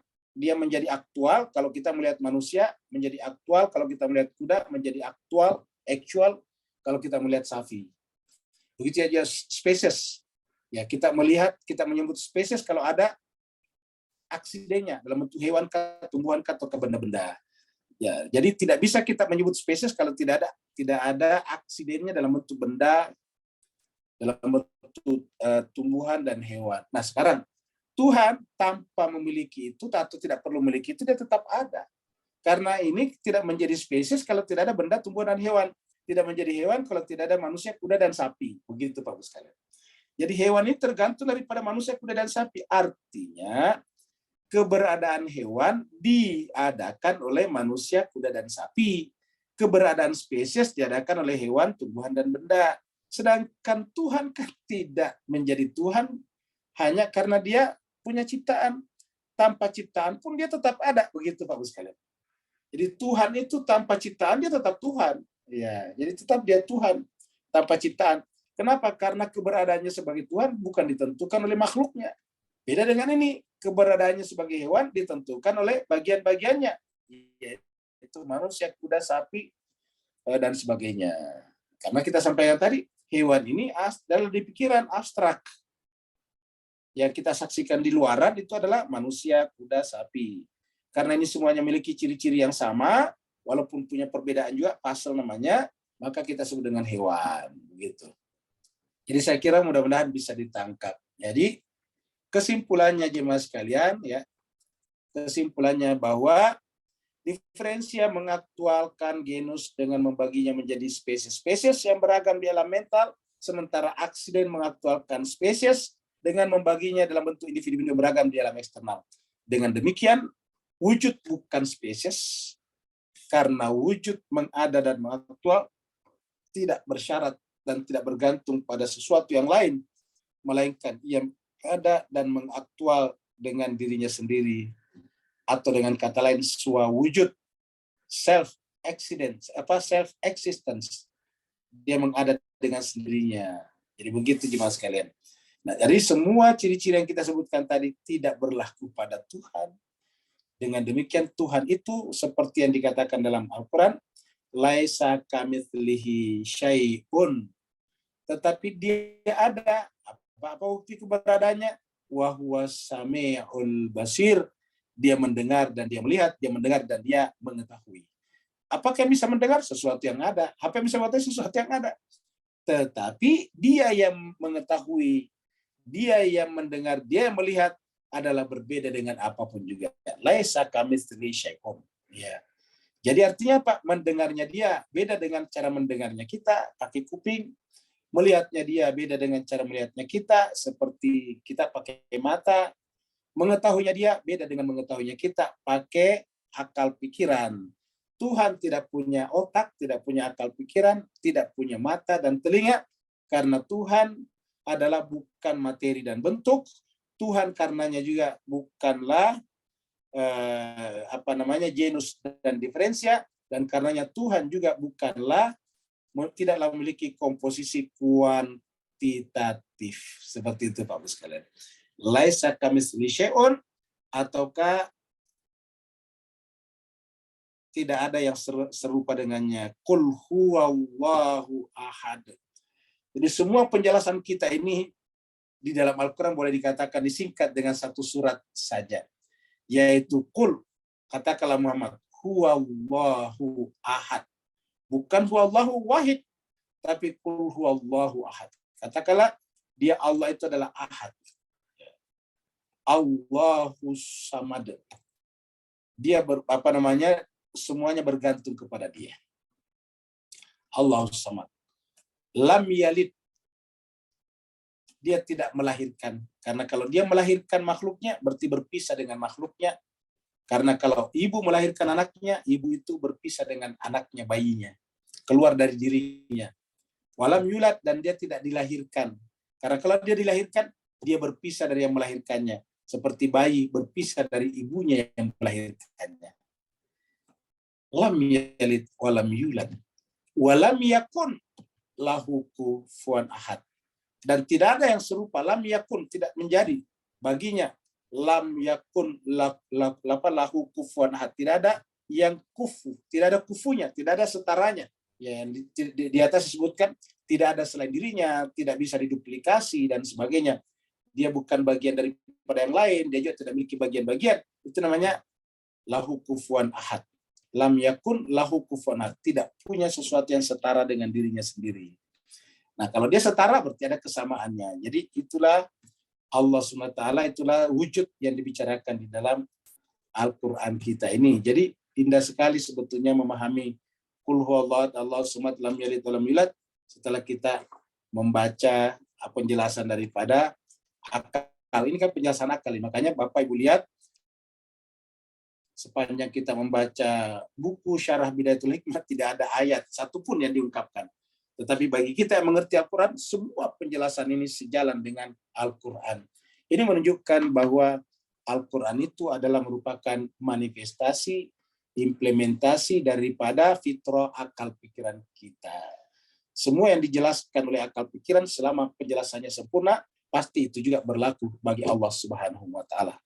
Terima kasih banyak Bapak Ibu sekalian. Kalau ada yang bertanya, dipersilakan. Assalamualaikum Ustaz. Waalaikumsalam warahmatullahi wabarakatuh. Silakan Pak. Alhamdulillah, barakallahu fi azim. Bismillahirrahmanirrahim. Sallallahu Muhammad wa ali Muhammad wa ajil. Labaik ya Husin, baik ya Husin. Labaik ya Husin. Ustaz, so ringkas cerita, bukan sesuatu yang baru dalam fikiran Sila membaik sini. Sejak daripada zaman azali lagi. Oh ya, bahawa Allah yang tak terjangkau tadi, zatnya telah menciptakan satu hukum proses potensi untuk kita setelah Allah khalaqakan ciptaan tadi, sumastawa sab'an samawati, maka Allah ciptakan proses potensi-potensi kita yang fitrah tadi untuk tuju aktualitas kesempurnaan penciptaan kita masing-masing sesuai dengan derajat 7 nafs yang Ustaz pernah kupaskan selama ini. Beri pencerahan Ustaz. Barakallahu fi afwan. Baik, terima kasih banyak Pak Bes. Jadi jemaah sekalian, sejak zaman azali atau sejak awal kali kita ini sudah diciptakan Tuhan untuk menampung dirinya. Jadi kita sampaikan, kita ini diciptakan Tuhan untuk menampung dirinya bersama dengan makhluk-makhluk. Makanya jemaat sekalian berbahagia, kita ini manusia, semua unsur yang ada pada wilayah kerajaan Tuhan itu ada pada diri kita. Contohnya misalnya, apa yang ada pada Tuhan, apa yang ada pada makhluknya Tuhan, itu ada juga pada diri kita. Ya, apa yang ada pada Tuhan, ada pada diri kita. Dan kemudian Tuhan tadi kita bicarakan tidak memiliki kesamaan dengan lain, juga itu bisa dipahami oleh diri kita. Ingat, bisa dipahami oleh diri kita. Karena bisa dipahami, maka dia bisa dimusyahadah namanya. Ya, kenapa? Karena dia jelas sekali. Kalau kita belum mampu musyahadah menyaksikan dia, karena tadi kita lihat panca indera tidak mampu, akal tidak mampu, kita sampaikan dulu bahwa kan Allah memberikan kepada kita itu 3 tools. Ya, 3 tools pengetahuan namanya. Pertama, tools yang pertama adalah indera, sense, panca indera, mata, telinga, dan sebagainya. Yang kedua, Allah berikan kepada kita tools yang lebih tinggi lagi, yang lebih dalam, yaitu akal pikiran, ya, rasio. Allah berikan kepada kita akal. Jadi sesuatu yang tidak terjangkau oleh akal pikir panca indera bisa dijangkau oleh akal pikiran. Yang ketiga, Tuhan berikan kepada kita tools yang terakhir, namanya zauq. Nah, jadi kalau yang pertama, jadi kita tulis lagi di sini, Pak Bu sekalian ya. Di bagian tidak hadir di Irfan ini kita mulai di sini. Jadi Tuhan itu berikan kepada kita tools ya, tools. Ya. Ada alat. Yang pertama ada namanya indera, ya, panca indera ya, indera. Ya. Yang kedua adalah akal. Yang ketiga adalah zauq. Zauqi. Rasa. Jadi indera ini untuk menjangkau benda-benda. Kan indera itu kan menggunakan mata, telinga. Akal ini adalah yang tidak terjangkau oleh panca indera. Seperti tadi konsep itu tidak dijangkau panca indera. Bahkan kita katakan tadi hewan tidak bisa dijangkau oleh panca indera. Yang dijangkau panca indera adalah kuda, sapi, apalagi gajah, kambing, domba, itu yang bisa dilihat panca indera. Tapi hewan tidak dijangkau. Tumbuhan yang bisa dijangkau panca indera adalah pohon mangga, pohon rambutan, pohon ceri, pohon kiwi, dan sebagainya. Sedangkan yang namanya pohon sebagai pohon itu hanya ada dalam akal pikiran, hewan sebagai hewan dalam akal pikiran. Nah, sekarang jemaah sekalian, Tuhan itu tidak dijangkau oleh indera, tidak bisa dijangkau oleh akal, lalu padahal dia ada. Nah, kalau dia ada bagaimana caranya? Nah, ini adalah zauq. Ini adalah kita artikan dengan rasa. Ya. Bagaimana caranya merasakan dia? Kita bersihkan dia dari apapun yang dijangkau oleh panca indera dan akal. Nah, jadi yang disebut dengan mukasyafah itu adalah kita membersihkan dia dari apapun yang ada di sini. Jadi yang dijangkau panca indera, yang dijangkau akal pasti bukan Tuhan, maka dia harus dibersihkan. Nah, ketika dia bersih, karena ini menjadi hijab untuk sampai ke sini. Ya, jadi ini justru yang dijangkau akal dan indera menjadi hijab untuk sampai ke sini. Nah, makanya Tuhan menyuruh kita untuk membersihkan, ya, dalam Al-Quran dikatakan sabbihisma rabbikal a'la. Kenapa disebut a'la? Karena tak terjangkau oleh indera. A'la itu paling tinggi. Tak terjangkau oleh indera, tak terjangkau oleh akal, kamu gitu. Makanya dengan al-a'la, sabbihisma rabbikal a'la alladzi khalaqa fasawwa alladzi qaddara fahada, dan seterusnya. Nah, itu dia. Jadi kita bersihkan dulu di sini. Sabi itu membersihkan, ya. Membersihkan, menjauhkan Tuhan dari dari hal-hal yang terjangkau oleh indera dan akal. Karena kalau kita menyamakan Tuhan dengan apa yang dijangkau dengan indera dan akal, berarti kita menyamakan Tuhan dengan makhluknya atau pembahasan kita tadinya. Nah, kalau sudah bersih dari sini, baru ini terpakai. Ya. Terpakai zauq, itu rasa namanya. Nah, pada saat kita merasakan ini yang paling terang, ini kan indera kan paling rendah. Paling terang adalah akal. Ya, ini akal ini dia bisa melihat sesuatu lebih terang daripada panca indera. Nah, ini juga lebih terang lagi, paling terang daripada akal. Jadi inilah yang paling terang, ini dikatakan Imam Malik, Bagaimana saya bisa menyembah sesuatu yang saya tidak melihatnya? Yang dimaksud melihat itu adalah zauq, yang terang benderang. Karena yang dirasakan oleh ini cuma satu, yaitu tadi yang tidak terjangkau indera dan akal, dan cuma satu tadi, yaitu wujud. Ya, bahasa kitanya adalah Tuhan. Apa Rabb? Hanya dia saja Allah yang dijangkau satu-satunya oleh zauq. Jadi tidak ada tempat lain. Jadi kalau kita ingin merasakan dia di sini, harus kita menghilangkan dulu di sini. Kita bersihkan diri kita dari sini semuanya. Namanya tasbih tadi. Sabbih isma rabbikal a'la. Nah, jemaah sekalian, untuk membersihkan ini tentu tidak gampang. Kenapa tidak gampang? Karena ini berlapis-lapis kita punya. Jadi konsekuensi daripada kita berindra, berakal, itu melahirkan tingkatan-tingkatan nafs, seperti dikatakan tadi Pak Nur. Jadi konsekuensi dari menggunakan indra dan akal akhirnya membuat jiwa kita bertingkat-tingkat kualitinya. Ya, yang paling rendah ketika ini tebal sekali, indra paling tebal, maka disebutlah dengan nafs ammarah. Lihatlah hewan, kalau makanannya diganggu, dia akan kejar yang lain, gitu. Lihatlah harimau, kalau dia haus, dia akan memangsa yang lain, begitu. Itu namanya apa? Nafs ammarah. Amarah itu hanya berkaitan dengan yang indra, ya. Jadi yang indra. Kalau ada yang dianggap indranya bagus, dia akan ngambil apapun risikonya. Itu namanya indra. Seperti harimau, dia akan mengejar buruannya. Jadi maka nafs amarah namanya. Itu yang paling rendah.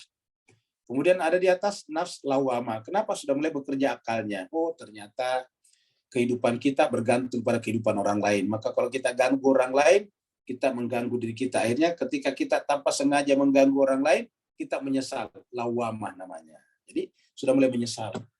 Menyesal sekali tadi saya memutus hubungan dengan si A, padahal selama ini saya beli beras daripadanya. Nah begitu kan. Saya ribut dengan penjual beras. Padahal kita setiap hari kan butuh beras. Baru kita nyesal. Tadi kok saya ribut dengan penjual beras. Besok kalau saya butuh beras, nggak enak lagi pergi beli sama dia. Nah, gitu. Itu menyesal namanya Pak sekalian. Jadi itu namanya nafsu lawama, sudah mulai menyesal. Setiap melakukan perbuatan dosa, salah, menyesal. Jadi sudah naik, namanya nafsu lawama. Lawama itu menyesal. Nah, setelah kemudian penyesalannya selalu terjadi, menyesal istighfar, akhirnya kemudian sudah mulai tumbuh rasa cinta pada jiwanya kepada sesama tadinya. Lain kali kalau begitu saya tidak boleh ribut dengan penjual beras. Kenapa? Saya butuh beras setiap hari untuk memberi makan istri dan anak-anak saya. Ya, jadi kita tidak boleh ribut dengan penjual beras. Apa yang terjadi? Kita mulai mencintai penjual beras. Nah, mulai membangun hubungan yang harmonis dengan penjual beras, apapun rasnya. Nah, lahirlah namanya nafsu marhamah, kasih sayang, begitu. Nafsu kasih sayang. Jadi karena kita butuh kepada dia. Nah, tetapi ternyata setelah kita naik terus-menerus, ternyata bukan hanya kita membangun kasih sayang kepada penjual beras karena dia menjual beras, lebih tinggi lagi. Karena dia juga ternyata makhluk seperti kita, ciptaan seperti kita. Nah, masuklah yang disebut nafsu mutmainnah. Tenang. Jadi ketenangan itu apa? Ketika semuanya ini kita hubungkan dengan Tuhan. Karena Tuhan mengatakan dalam Al-Quran, ala bidzikrillahi tatmainnul qulub. Hanya dengan mengingat Allah itulah kita mencapai derajat mutmainnah. Ala bidzikrillah tatmainnul qulub. Nah, tatmainnul qulub itu sedangkan nafs mutmainnah. Itu jelas sekalian. Jadi kalau yang di bawah tadi itu ya kita tidak mengganggu penjual beras, tidak ada hubungannya dengan Tuhan, hanya karena kita butuh beras kepada dia. Nanti kalau kita ribut sama dia, gimana kita beli beras, dia tidak mau jual beras sama kita, celakalah kita. Nah, begitulah. Nah, jadi jemaah sekalian itu yang naik. Jadi kemudian mutmainnah, kenapa kita sudah menghubungkan, kita tidak mengganggu penjual beras karena dia juga makhluk Allah seperti kita. Beras yang dia jual juga adalah makhluk Allah juga, luar biasa. Nah, kalau di tingkat ini nantinya bukan lagi penjual beras yang kita tidak berani ganggu, tetapi juga pertumbuhan berasnya, juga hewan-hewan dan sebagainya. Karena kalau hewan-hewan tidak ada, misalnya tidak ada anjing, maka tidak ada anjing yang mengejar babi hutan, maka babi hutan berkembang biak memakan padinya petani, maka tidak ada beras juga di pasar. Nah, begitulah Pak Ibu sekalian. Jadi akhirnya kita melihat ini satu kesatuan. satu unity, ya, satu kesatuan. Sehingga kemudian dan kesatuan itu semuanya bersumber dari yang satu. Maka ini sudah dengan mutmainnah. Nah, ketika kita sudah mencapai derajat seperti ini mutmainnah, nah, itu sudah semakin banyak tersingkap ini tadi. Berarti ini sudah banyak tersingkap sampai pada tingkat bukan hanya sekedar berasnya, penjual berasnya, sapinya dan sebagainya, tetapi kita sudah lebih tinggi lagi, yaitu kejadian-kejadian yang menimpa kita, seperti sakitlah kita, seperti kekuranganlah kita, semuanya kita redho menerimanya karena tidak ada kejadian satupun yang merupakan kebetulan di sisi Tuhan. Kita redho, namanya rodiyah. Nah, kalau kita sudah redho dengan semua kejadian-kejadian yang terjadi, akhirnya nanti Tuhan akan menarik kita ke dalam ridhonya, namanya mardiyah. Lahirlah kata-kata ya ayyatuhan nafsul mutmainnah irji'i ila rabbiki radiyatan, baru mardiyah. Nah, setelah itu baru kita berhak masuk pada yang di atas. Kita tidak disuruh, ingat kita sudah sampai 6 saja. Kenapa? Yang ketujuh itu miliknya para manusia suci, manusia insan kamil. Ya. Jadi kita cuma dikatakan ya ayyatuhan nafsul mutmainnah irji'i, kembalilah kepada Tuhan radiyatan mardiyah. Nanti setelah itu baru pada kuli baru kita dipersilakan masuk. Jadi kita hanya dipersilakan masuk, artinya kita dimasukkan ke dalam golongan. Kita bukan sampai di situ, dimasukkan ke dalam golongan. Kata Nabi di dalam hadisnya, saya menunggu umatku nanti di sebuah tempat di sorga namanya Telaga Haud. Nah itu kita masuk di sana kalau kita cocok. Karena kita pernah bahas dalam hadis yang kita angkat beberapa hari yang lalu di tadabbur kita, ada orang dimasukkan tapi ditarik keluar. Ternyata dia masuk golongan kiri. Nabi mengatakan, ashabi itu sahabatku. Nabi mengatakan malaikat mengatakan, memang sahabatmu, tapi kamu tidak tahu apa mereka perbuat sepeninggalmu. Nah, seperti itu. Nah, jadi begitulah tingkatan-tingkatan yang ke atas. Kesimpulannya, begitu dikatakan, ya ayyatuhan nafsul mutmainnah, irji ila rabbiki radiyatan mardiyah, fadkhuli fi ibadi, berarti ini harus hilang semuanya. Jadi ini harus harus tercoret semuanya ini. Ya, jadi ini semuanya harus tercoret. Ya, ini tercoret semuanya. Kalau masih ada ini, berarti kita tidak bisa masuk ke sana. Harus bersih. Baru kita bisa merasakan di sini. Ya. Zauq. Ya, jadi bersih di sini, baru merasakan zauq di sini. Nah, ketika kita merasakan ini, yang namanya rasa, menyatunya yang merasakan dan yang dirasakan. Jadi tidak ada lagi kan ketika di sana sudah menyatu tidak ada lagi. Berarti inilah yang disebut tauhid sejati. Inilah tauhid sejati. Ketika yang merasakan dan dirasakan adalah satu, seperti itu. Ada lagi yang lain Pak Bu sekalian?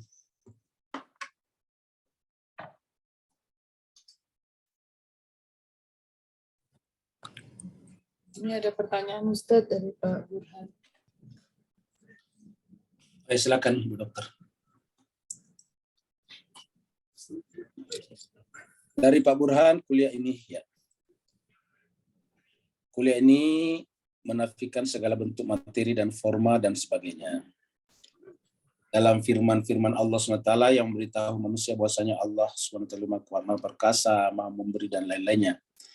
Namun bagaimanakah kita menghadap segala kata-kata perbuatan Tuhan, ya kata-kata perbuatan Tuhan dalam kehidupan kita sehari-hari. Jadi bagaimanakah kita, kurang lebih begitu ya mempunyai Pak Burhan. Bagaimanakah kita mungkin menghadam kali di sini, melayani kata-kata dan perbuatan Tuhan dalam kehidupan kita sehari-hari.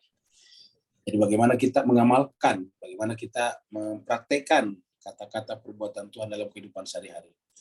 Nah, pertama kita tidak bisa mempraktekkan ini kalau kita tidak membersihkan tadi jiwa kita, seperti yang kita bicarakan tadi. Makanya kan itu kata-kata Tuhan itu kalau berdasarkan ayat-ayat Al-Quran itu disampaikan setelah pensucian.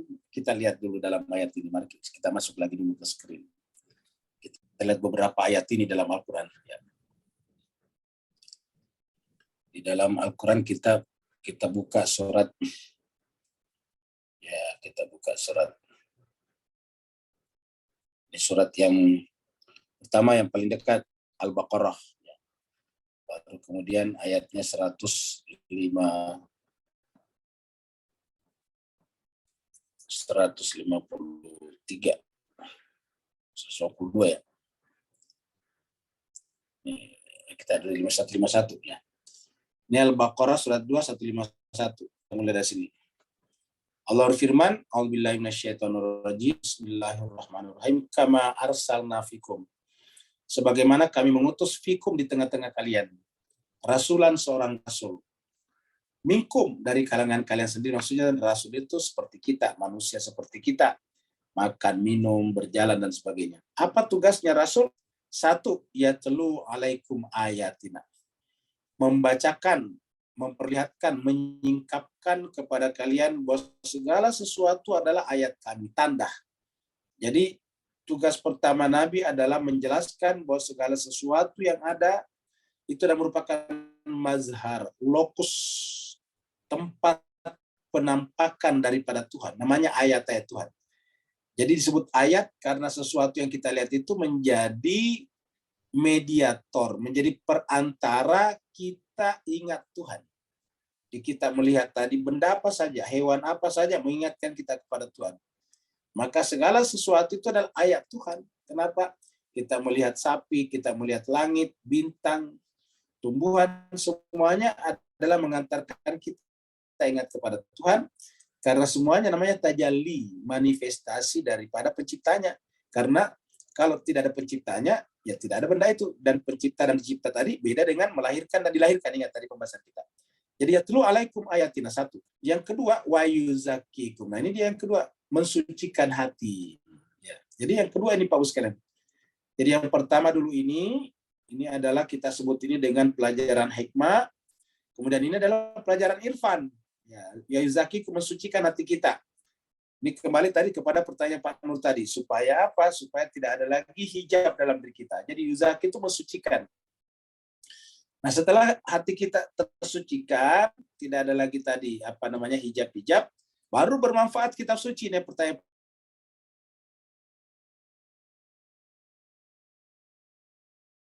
Imukumul kitabah, baru ajarkan kata-kata yang alim, mengajarkan artinya bahwa nanti kita bisa memahami dan mengamalkan atau menghadam tadi kitab suci apabila kita telah melewati yang pertama dan kedua. Kalau kita belum melewati yang pertama dan kedua, maka kita baca kitab suci ya hanya sekedar membaca saja. Seperti burung beo. Mungkin Bapak Ibu mengerti burung beo. Burung beo itu menghafal tapi tidak mengerti apa yang dihafal. Berbicara tapi tidak mengerti apa yang dibicarakan. Nah, supaya kita mengerti apa yang kita baca dalam kitab suci, dimulailah dengan ini tadi. Makanya berkali-kali kita sampaikan di tempat ini, tanda kalau kita sudah melewati ini adalah kita menghormati apapun yang ada di sekitar kita. Kita tidak gampang membunuh benda-benda, hewan-hewan atau makhluk-makhluk yang ada di sekitar kita. Karena sering kita bacakan, ya kita bacakan ayat ini Pak sekalian, surat Al-Baqarah, ya surat Al-Baqarah. Al-Baqarah yang lain kita ambil. Kita sering membacakan surat Al-Baqarah juga, surat 2, ayatnya 26. Ya, ini. Kita sering baca ini jemaah sekalian. Inna Allah, sungguhnya Allah, la yastahi, tidak merasa segan. An yadriba, untuk membuat masalan perumpamaan, contoh, example. Ma ba'udatan, example dan sampel. Jadi ma ba'udatan, seperti nyamuk. Ba'udah itu nyamuk. Fama fauqa, bahkan yang lebih kecil dari nyamuk, lebih rendah, lebih seandainya bisa. Tapi yang paling kecil yang bisa kita lihat dengan gampang adalah nyamuk. Kalau virus nggak bisa kita lihat. Jadi ma ba'udatan, bahkan lebih kecil. Fama fauqa, seperti bakteri, nyamuk dan sebagainya, bakteri, virus dan sebagainya. Nah, apa kata Allah? Fa'amalladzina amanu, adapun tanda kalau orang itu beriman, jadi saya artikan kalau tanda kalau orang itu beriman ialah faya'lamuna, dia mengetahui. Ya'lamun itu mengetahui, mempunyai ilmu. Annahu, bahwa hu itu kepada nyamuk. Annahu adalah kembali ke sini tadi. Annahu bahwasanya perumpamaan ya, kepada perumpamaan tentang nyamuk. Annahu, bahwa perumpamaan tentang nyamuk itu al-haq, ada kebenaran. Jadi jemaah sekalian, pada nyamuk pun ada kebenaran. Iya. Dari mana? Min rabbihim. Jadi nyamuk adalah merupakan manifestasi daripada Tuhannya. Nyamuk adalah mazhar. Mazhar itu tempat menzohir. Lokus, ya, lokus. Jadi nyamuk itu adalah lokus. Ya. tempatnya Tuhan memperlihatkan dirinya. Makanya nyamuk bukan Tuhan, tetapi tempatnya Tuhan memperlihatkan dirinya. Apa namanya? Ayat tadi. Yatlu alaihim ayatihi. Jadi itu adalah ayat. Jadi nyamuk itu adalah ayat-ayat Tuhan. Jadi makhluk-makhluk kecil seperti itu adalah ayat-ayat Tuhan. Nah, kalau kita sudah memahami bahwa faya'lamuna annahul haqqu min rabbihim, berarti kita sudah masuk pada ini tadi, yatlu alaihim ayatina. Nah, setelah itu, setelah kita mengetahui bahwa semuanya ini adalah tanda kebesaran Tuhan, kita mensucikan jiwa kita, melepaskan tadi. Bahwa ternyata yang kita saksikan ini adalah semuanya adalah fenomena keberadaan Tuhan saja. Jadi kita tidak terikat, kita tidak tertarik kepada fenomenanya. Kenapa? Kita tertarik kepada nomenanya, yaitu pembuat fenomena, yaitu Tuhan. Jadi kita tidak tertarik kepada nyamuknya, tapi kita memahami bahwa nyamuk itu tanda kebesaran Tuhan. Kita cari siapa? Bukan nyamuknya, tetapi Tuhannya. Begitu Bapak sekalian. Bagaimana caranya? Membersihkan bahwa keindahan di alam adalah keindahan turunan daripada keindahan penciptanya. Kita mensucikan jiwa kita agar kita bisa menyaksikan dia. Nah, setelah kita menyaksikan dia, terjadilah kesatuan, terjadilah pemindahan ilmu. Nah, inilah yang terjadi pada nabi-nabi. Yu'allimukumul kitab. Baru yang terakhir, wal hikmah. Ini berkali-kali muncul dalam Al-Quran. Ini beberapa ayat muncul, wa yu'allimukumul kitaba wal hikmah. Jadi barulah kemudian wal hikmah. Seterusnya kalau ini berjalan, wa yu'allimukum ma lam takunu ta'lamun. Konsekuensinya Allah mengajarkan kepada kita secara otomatis ilmu-ilmu yang kita tidak ketahui sebelumnya. Namanya ilmu huduri ataukah ilmu musyahadah. Nah, mudah-mudahan Bapak Ibu sekalian ini memberikan gambaran kepada kita tentang pentingnya kita mensucikan jiwa kita. Karena dengan mensucikan jiwa kita, kita bisa menyaksikan dan merasakan Allah SWT, bahwa Allah itu selalu bersama kita. Dimanapun kita berada, dalam Al-Quran dikatakan, huwa ma'akum aynama kuntum, atau di tempat yang dikatakan, huwa ma'ahum aynama kanu. Terima kasih banyak Bapak Ibu sekalian atas kesediaannya untuk hadir. Semoga Allah senantiasa mengasihi Bapak Ibu sekalian, melapangkan pikirannya untuk memahami apa yang disampaikan di dalam pembahasan-pembahasan kita ini. Terima kasih banyak. Wassalamualaikum warahmatullahi wabarakatuh. Sampai berjumpa sebentar pada pelajaran Irfan. Waalaikumsalam warahmatullahi wabarakatuh.